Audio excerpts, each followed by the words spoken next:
बिस्मिल्लाहिर्रहमानिर्रहीम अस्सलामु अलैकुम। आज जो हमारा टॉपिक है वो है biosphere.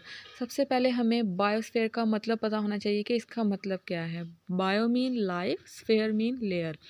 Biosphere the domain of life, मतलब क्या है, ये लाइफ की डोमेन है जहाँ पर लाइफ जो है वो पॉसिबल हो सकती है।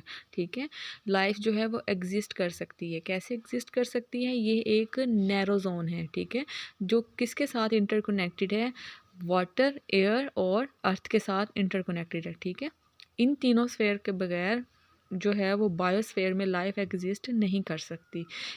आप लोग एक एग्जांपल ले लें ऑर्गेनिज्म की, लिविंग ऑर्गेनिज्म। ठीक है, लिविंग ऑर्गेनिज्म जो है इनमें सारी चीज़ें आ जाती हैं, इनमें प्लांट्स भी आ जाते हैं, एनिमल आ जाते हैं, ह्यूमन आ जाते हैं। ठीक है, तो हम लोग एग्जांपल देख लेते हैं प्लांट की। ठीक है, अब ये जो प्लांट है, ये ऐसा नहीं हो सकता कि बायोस्फेयर में ये अकेला रहे, इसे एटमॉस्फेयर की भी ज़रूरत नहीं है और लिथोस्फेयर और हाइड्रोस्फेयर इसे किसी की भी ज़रूरत नहीं है, ये अकेला जो ग्रो कर लेगा। ठीक है, इसको क्या है, ज़िंदा रहने के लिए, बायोस्फीयर में रहने के लिए इसको एटमॉस्फेयर की भी ज़रूरत होगी, ये एटमॉस्फेयर से कार्बन डाइऑक्साइड लेगा। इसको पानी की भी ज़रूरत होगी। ठीक है, पानी कहाँ से लेगा, हाइड्रोस्फेयर से। उसके अलावा इसको लिथोस्फेयर की भी ज़रूरत होगी, यहाँ से ये क्या करेगा, सॉइल से न्यूट्रिएंट वगैरह लेगा। अब ठीक है, ये तो हो गया एक प्लांट का, ये आपस में क्या है, इंटरकनेक्टेड है, इंटर रिलेट कर रहे हैं। ठीक है, इन तीनों के बगैर यहाँ पर लाइफ पॉसिबल नहीं हो सकती, प्लांट जो है वो ग्रो नहीं हो सकते। ठीक है, अगर इनमें एटमॉस्फेयर ना हो और अकेला हाइड्रोस्फेयर और ये हो तब भी प्लांट ग्रो नहीं करेंगे। अगर हाइड्रोस्फेयर ना हो तब भी ये प्लांट क्या करेगा, ग्रो नहीं हो सकेगा। ठीक है, तो इसको ग्रो करवाने के लिए तीनों स्फेयर की ज़रूरत पड़ेगी, तब जाकर ये जो नैरो जोन है यहाँ पर क्या होगी, लाइफ एग्जिस्ट होगी। अब हम एग्जाम्पल एक और ले लेते हैं। ठीक है, उसी एग्जाम्पल से देख लेते हैं। जैसा कि आप लोगों को पता है कि एटमॉस्फेयर है। ठीक है, एटमॉस्फेयर में एयर जो है वो प्रेजेंट होती है। एटमॉस्फेयर में जो एयर प्रेजेंट होती है वो क्या करवाती है, वेपोरेशन करवा देती है। कहाँ से, हाइड्रोस्फेयर से वेपोरेशन करवा देती है। अब आप लोगों को पता है कि वेपोरेशन होगी तो प्रेसिपिटेशन होगी। ठीक है, प्रेसिपिटेशन होगी तो बारिश होगी। अब ऐसा नहीं हो सकता कि बारिश जो है वो ऊपर ऊपर ही रहे।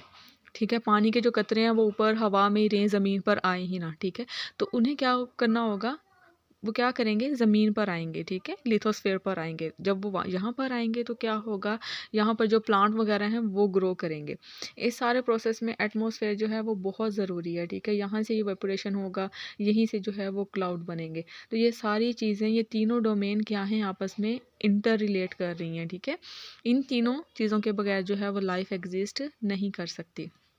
उसके बगैर जो देख लें आप लोग, प्लांट किंगडम है और एनिमल किंगडम है। ठीक है, अब एनिमल किंगडम नहीं होगा तो ये प्लांट किंगडम भी क्या करेगा, ग्रो नहीं कर पाएगा। ठीक है, अगर प्लांट किंगडम नहीं होगा तो एनिमल किंगडम भी क्या करेगा, एग्जिस्ट नहीं हो सकेगा। ये चीज़ें भी आपस में इंटर रिलेट करनी है। उसके अलावा आप लोग ये देख सकते हैं कि ह्यूमन जो हैं उनका क्या इम्पैक्ट है बायोस्फेयर के ऊपर। अब ये सारी चीज़ें जो हैं इनको हम लोग डिस्टर्ब कर रहे हैं, इन तीनों स्फेयर को।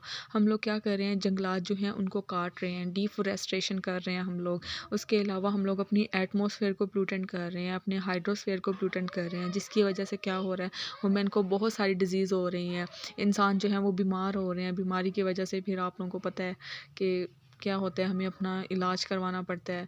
वो कितना ज़्यादा हमारे लिए जो है वो ये सारा डेंजरस वो है। तो इन सारी चीज़ों से बचने के लिए हमें क्या करना होगा, हमें अपने बायोस्फीयर को क्या करना होगा, साफ़ रखना होगा। उसके लिए हमें डिफॉरेस्टेशन नहीं करनी होगी, हमें अपने एटमॉस्फेयर को पोल्यूशन से बचाना होगा, हमें अपने हाइड्रोस्फीयर को पोल्यूशन से बचाना होगा।